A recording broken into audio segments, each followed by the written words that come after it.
This is Dana. I'm a NAHA certified professional aromatherapist. So hello to all my Mom Be Well subscribers. This is the first video I've ever done for you. So it'll be interesting. Okay, so today what I want to do, like I said in the newsletter, is show you how to safely do an aromatherapy steam, which is going to be different than doing using a diffuser.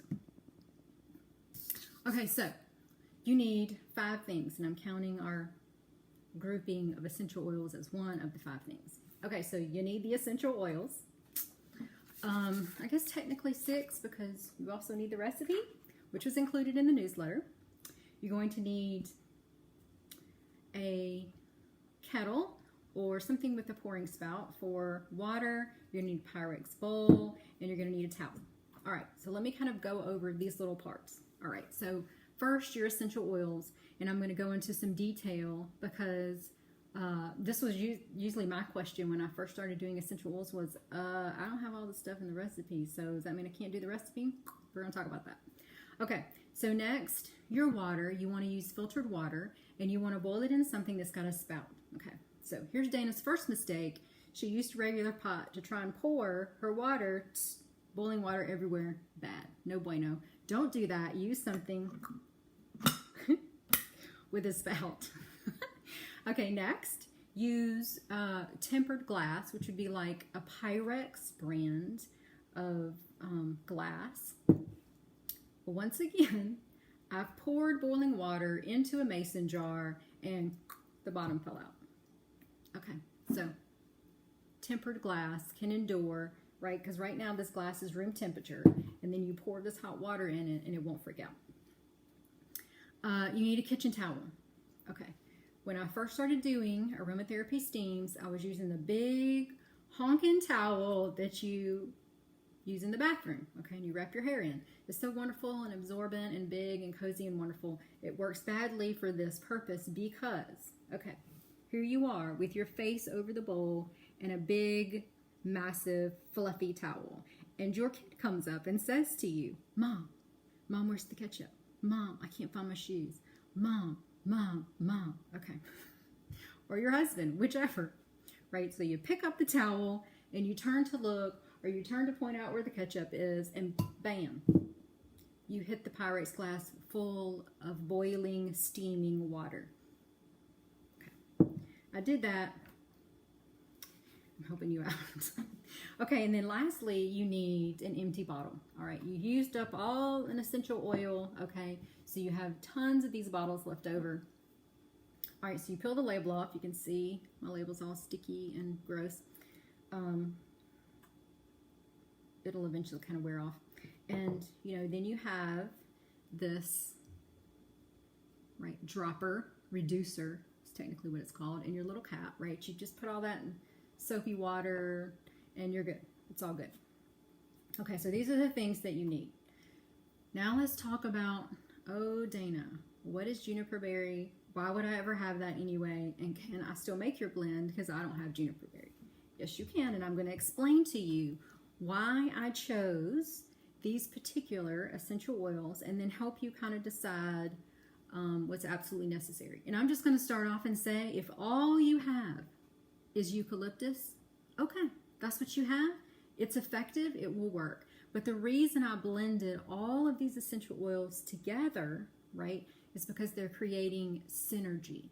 They're working together, and it becomes more effective, more potent, and it's covering a much broader range of issues and bacteria and viruses and those kinds of things, which I'll get into in a minute. Okay, so there's 2 kinds of aromatherapy blends. There's blends for aroma.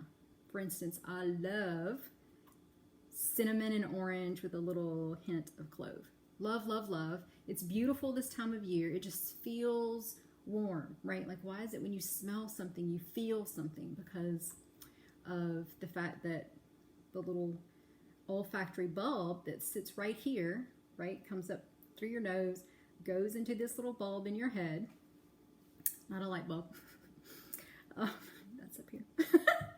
Anyway, anyway, it goes into this olfactory bulb, and it goes into the seat of your emotions, into the limbic system of your brain. And so that's why we feel things when we use aromatherapy. It's therapy, like for real.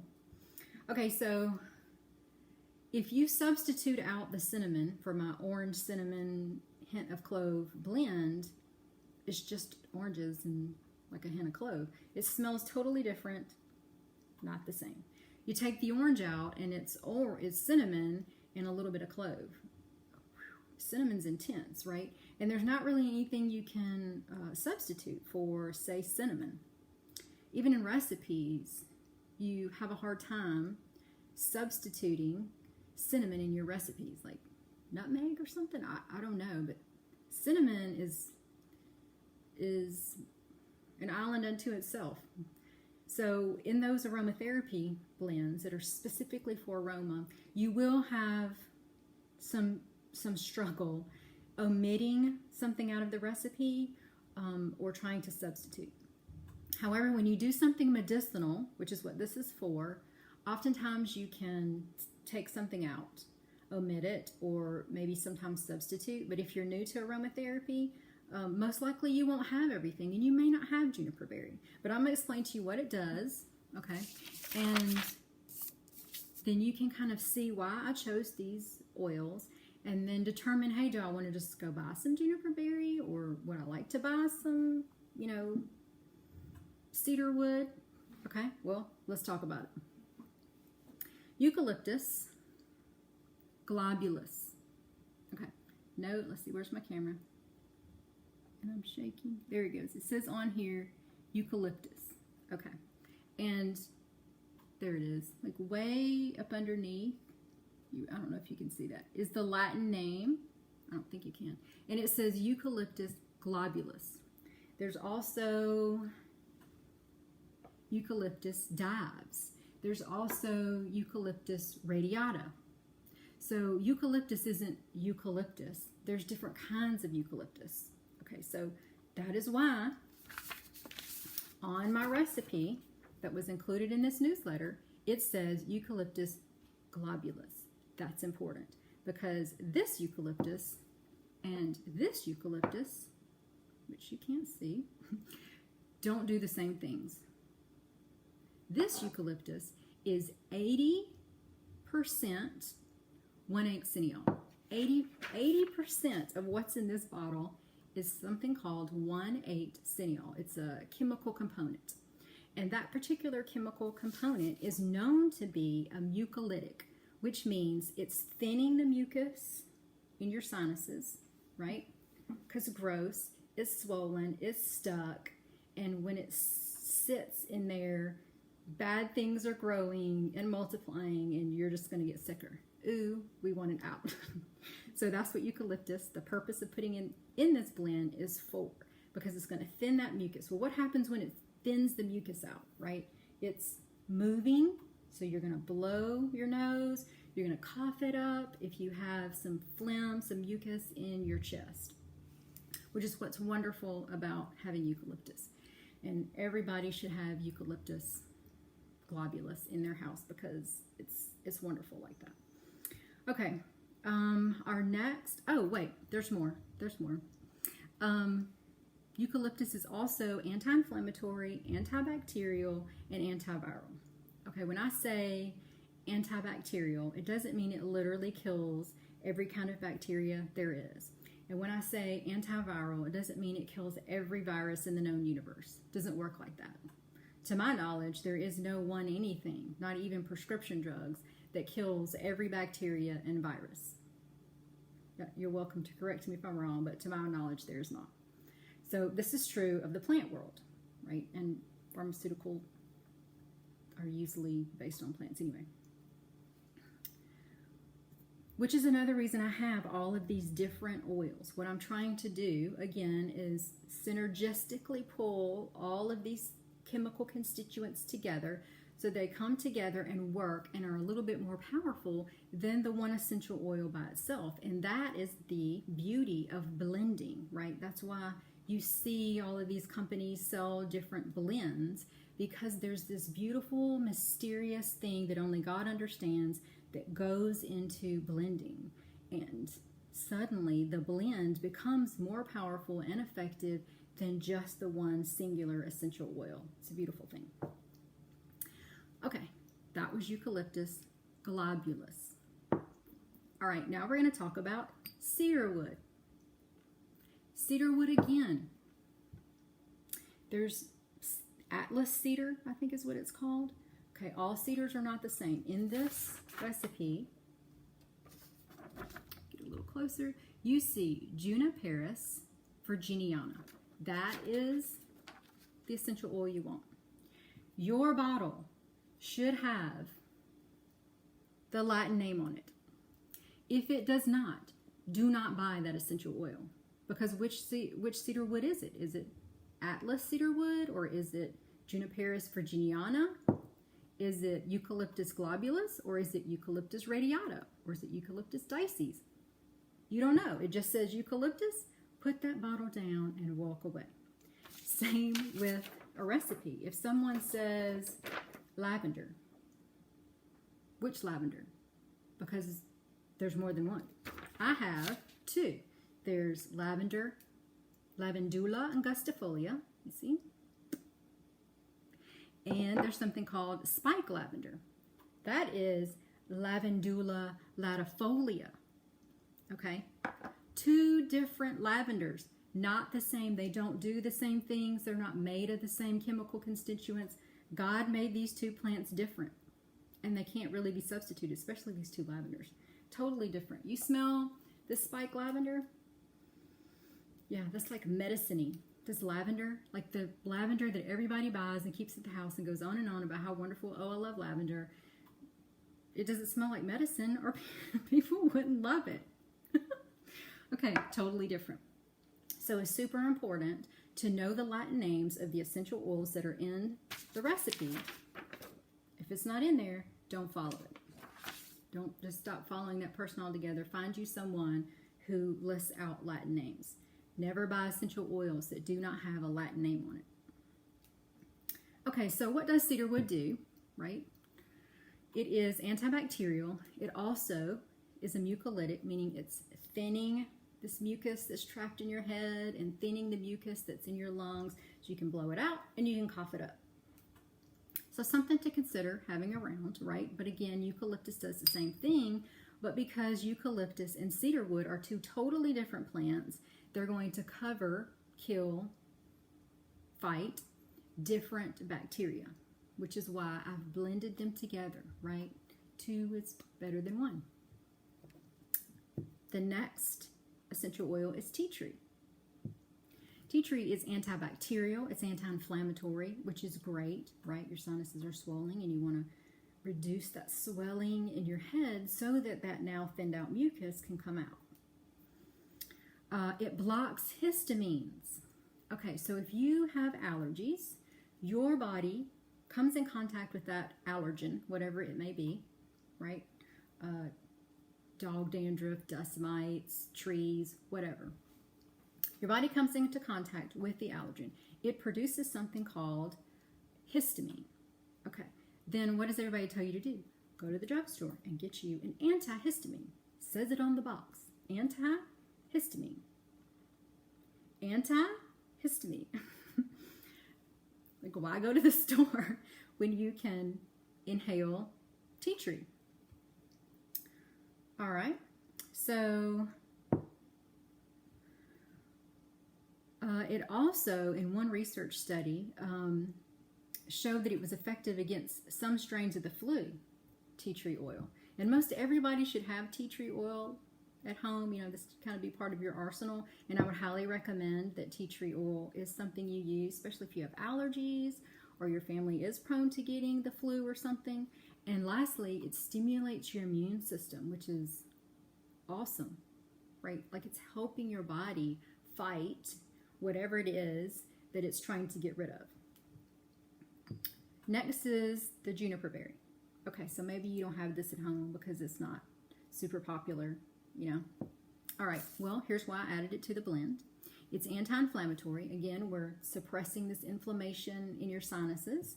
It's antibacterial and antiviral.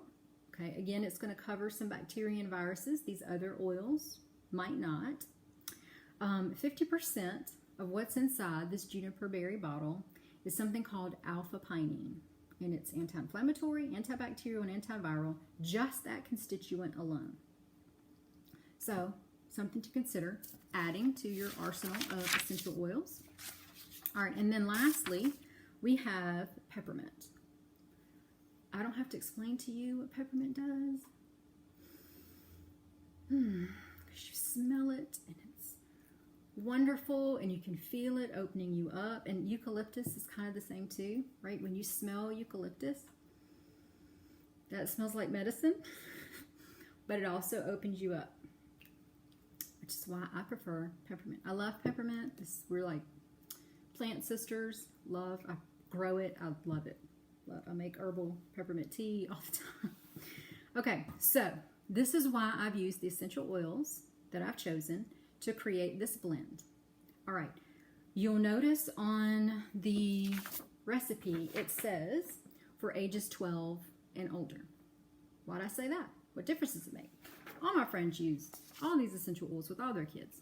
Okay, all right. Well, Robert Tisserand literally wrote the textbook on essential oil safety. Robert Tisserand and Robert Young.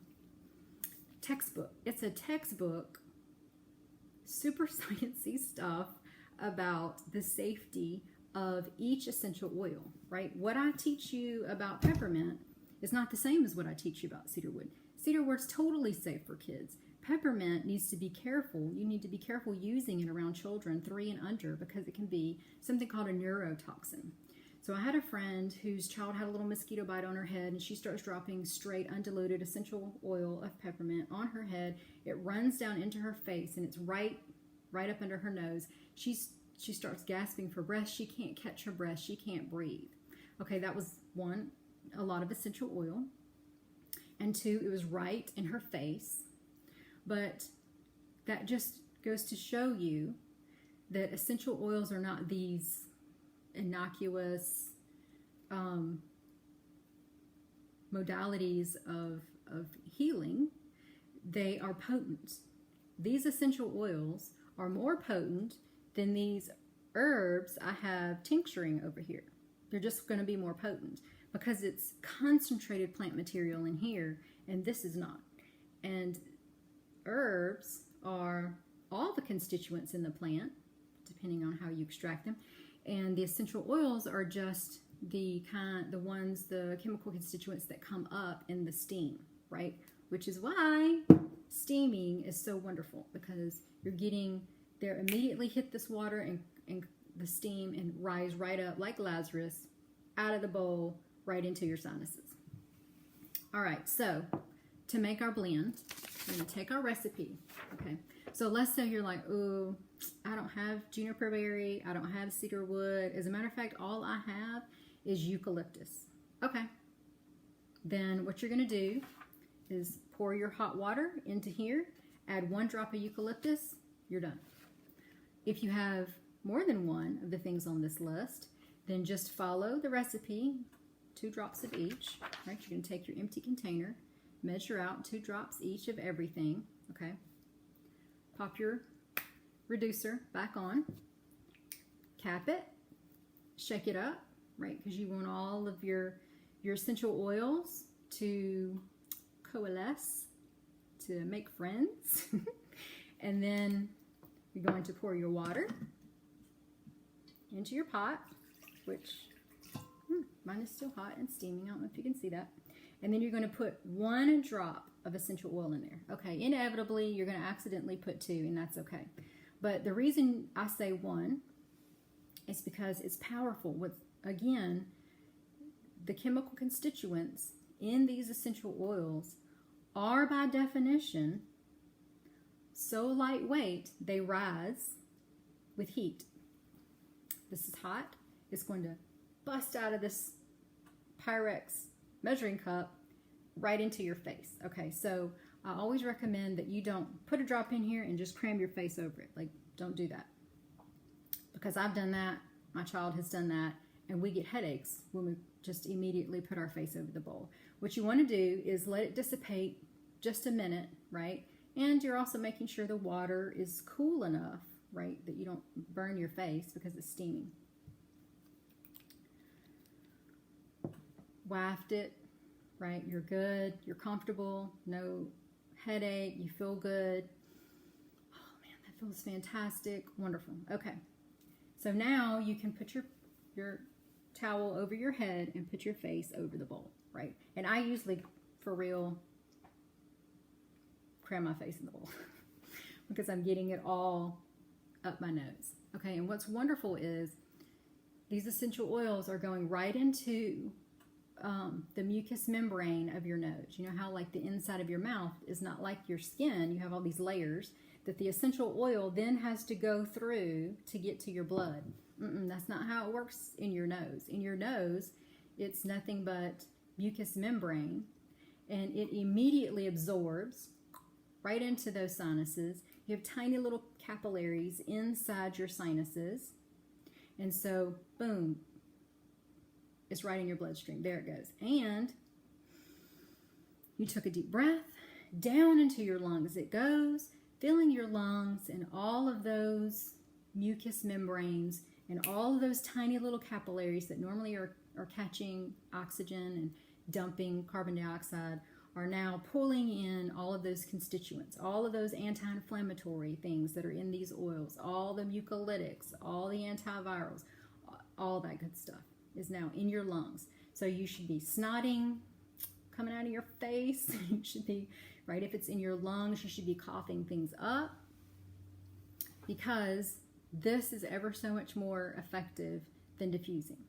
Now, if you're sick as a dog, laying in bed, dying, miserable, maybe you just can't drag yourself out of bed to do the aromatherapy steam. Okay.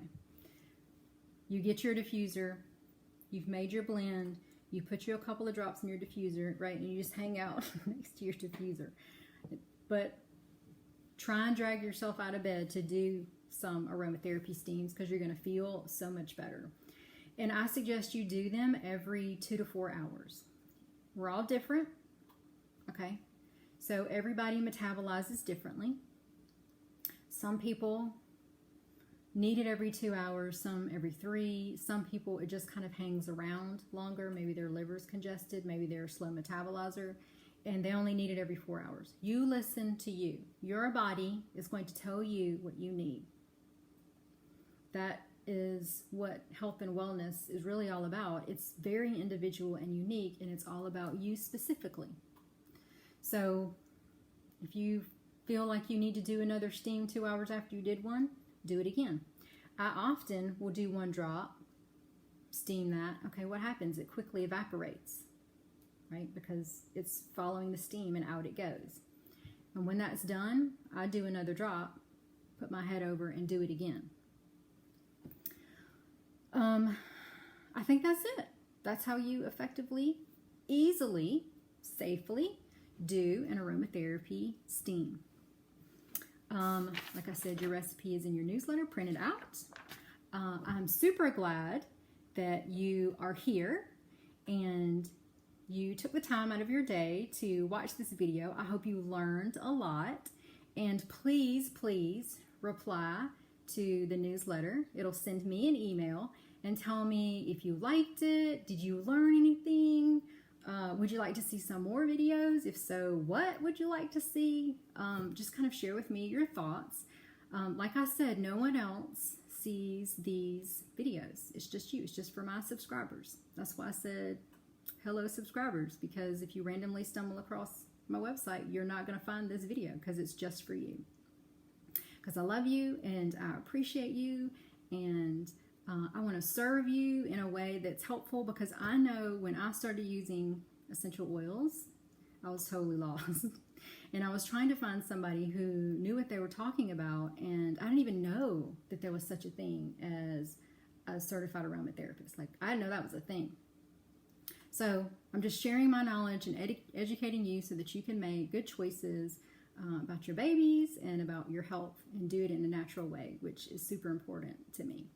Okay, you guys have a wonderful week, and if you found this really helpful, be sure to forward this email that has the video to a friend so that they can learn how to safely diffuse or steam essential oils. Okay, you guys have a wonderful, wonderful week, and thank you for being here. Bye.